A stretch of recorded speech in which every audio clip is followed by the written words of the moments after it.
Efa tranam-piandohana no miasa ho an'ny vehivavy ny Jejo Le Quotidien des Femmes amin'ny alalan'ny platforma Jejo sy ny Jejo Club. Iray amin'ireo sahan'asa voizin'ny Jejo ny fampiroboroboana ny vehivavy mpandraharaha amin'ny lafiny rehetra. Miara-miasa misehatra sy fikambanana maro izy ireo amin'ny fanatanterahana izany, izay marihina fa ny ampy ray indray izany satria nanaiky ny are-asa sy fanometanana amin'ny Jejo ny fikambanana Entreprendre au Féminin de l'Océan Indien na ny EFOI. Amin'izao fotoan'izao dia mahafinaritra tokoa sady mahavelom-bolo satria be da be ireo tanora izay misehatra amin'ny fandraharahana dia anisan'ny EFOI dia manampy an'ireny tanora ireny satria ny ankabeazan'ny mponina eto Madagasikara dia saika tanora ny tena betsaka zany dia ny EFOI manampy ny tanora, misy ny start-up ao anatiny misy misehatra amin'ny resaka agroalimentaire dia izay dia manampy betsaka manentana ihany koa zany ireo tanora izay mbola te hiditra amin'izany fandraharahana zany fa vonona foana izay manampy azy ireo. Fiaraha-miasa efa nisy ihany izy ity saingy no amafisina tamin'ny alalan'ny fifanaovan-tsoniana io dia tsy akoron-drano. Tsy fiaraha-miasa tsy zany miaraka amin'ny EFOI ity dia efa nisy any teo aloha izany hoe navaozina tanteraka izy ity ary natao ao anatin'ny hoe formel kokoa satria efa hatramin'izay nisy ny Jejo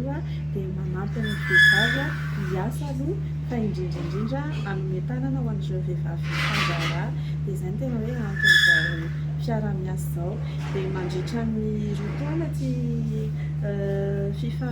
fiaraha-miasa sy ny avin'androany ity dia izy ny fanohanana ireo vehivavy mpandraharaha ao anatin'ny EFOI eto Analamanga moa zany dia izy ao anatin'ilay fanohanana dia izy ny hoe fanomezana sehatra an'ireo vehivavy mpikambana ao anatin'ny EFOI ireo. Araka ny fanazavandramatoa Bodinirina Ramavoarifetra, coordinatrice ny EFOI Analamanga, dia saika iraisana ny olana sedrain'ny mpandraharaha malagasy.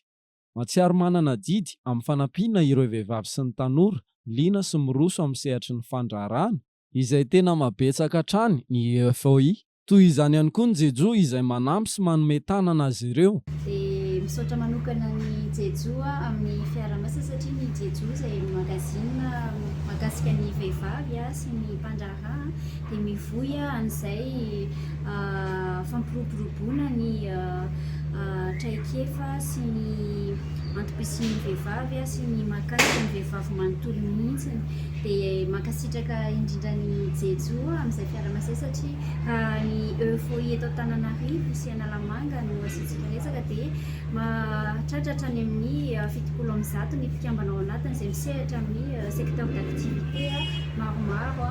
dia manerana ny Madagasikara koa zany mivondrona mahatratra any amin'ny 700 mahery ihany ny mpikambana dia izay zany no votoatin'izao asa fiaraha-miasa ny Jejo.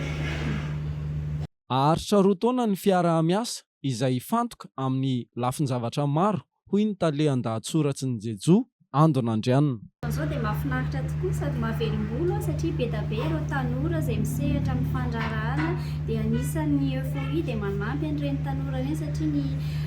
ankabeazan'ny mponina eto Madagasikara dia saika tanora ny tena betsaka zany dia ny EFOI manampy ny tanora, misy ny start-up ao anatiny misy misehatra amin'ny resaka agroalimentaire dia izay dia manampy betsaka manentana ihany koa zany ireo tanora izay mbola te hiditra amin'izany fandraharahana zany fa vonona foana izay manampy azy ireo dia mankasitraka.